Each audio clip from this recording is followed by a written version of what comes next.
Bom, e agora a gente fala de uma triste realidade. Aumentam a cada dia as denúncias de agressão e abandono de idosos. E essas pessoas sofrem caladas, ou por vergonha, ou por medo de denunciar, ou ainda por estarem tão dependentes que não conseguem fazer a denúncia.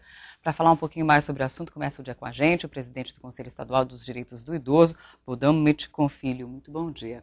Bom dia. As denúncias aumentaram ou a agressão está aumentando? Dá para a gente ter uma radiografia? Eu acho que os dois. Tanto a agressão tem aumentado também, quanto as denúncias também. Então, a gente tinha uma parcela da população que se mantinha omissa quanto às denúncias. E, claro, devido a essa constituição dessas redes, a criação de conselhos municipais, também os municípios começando a dar um pouquinho mais de prioridade para a pessoa idosa do seu município, começaram a ter um pouquinho mais esse manifesto, né? E denunciando também junto a esse serviço que é o Disque Idoso. A gente não pode, lógico, traçar um perfil único do agressor, né?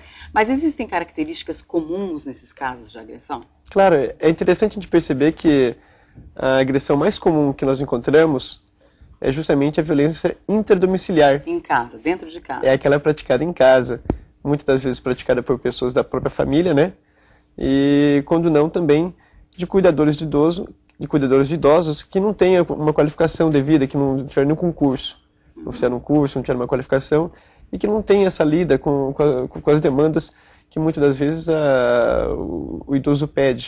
É por isso que às vezes a denúncia é meio complicada, porque às vezes está no meio familiar, o tio sabe, o sobrinho sabe e fica meio com receio de denunciar. Existe esse problema, esse drama familiar? Existe drama familiar e, quando não, o próprio idoso que é agredido, né? São diversas instâncias que a gente considera de agressão, desde a agressão psíquica, a agressão física, a agressão financeira. Isso é interessante, né? Porque a gente fala de violência, de agressão, e a gente não está falando só de agressão física. Existe também a questão da tortura psicológica. Exatamente.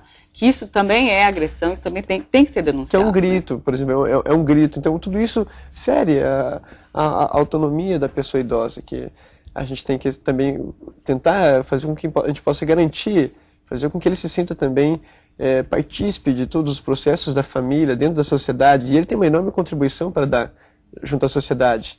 Então a gente tem que quebrar esse preconceito e começar a entender mais e a gente conscientizar desse processo, entender a pessoa idosa de uma maneira mais humana. Como está sendo esse trabalho de conscientização no interior do Estado? A gente sabe que existem poucos conselhos municipais, e são os conselhos municipais que armam essa rede, né, de proteção. A gente está fazendo um apelo muito grande para que os prefeitos também possam estar criando os conselhos municipais. Então a população local também se articule com isso, porque fica uma instituição direta que vai promover esses debates, as discussões. Aliás, nós temos agora a Conferência Estadual do Direito da Pessoa Idosa, que será realizada em novembro. Mas daqui para novembro a gente vai estar realizando também conferências regionalizadas. E os municípios também já estão realizando suas conferências. Aqueles que têm conselho municipal ou não, então já estão realizando suas conferências. E são esses espaços que a gente consegue justamente distribuir o Estatuto do Idoso para a pessoa, fazer com que tenha essa discussão lá na ponta, que a gente entende como importante. E, acima de tudo, é deixar o idoso sendo um protagonista na defesa dos seus direitos. Não a tutela, não. Então, ele ser o protagonista, ele conhecer seus direitos, ele ficar... Exercendo a cidadania. Exatamente. Né? E vocês têm um telefone que é o Disque Denúncias, né? Que a pessoa garante, pode denunciar, ela não é identificada se ela não quiser. Qual que é o telefone? Então, nós temos que é o 0800 41 0001. 0800 41, é isso que está aparecendo na tela, né? Exatamente.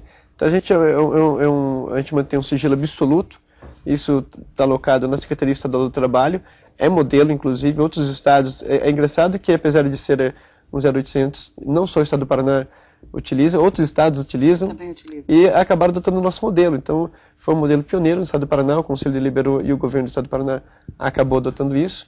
E é um exemplo esse Disque Idoso que nós temos hoje. Tá ok, então. Muito obrigada pela presença, parabéns pelo trabalho, um bom dia. Obrigado mais uma vez também.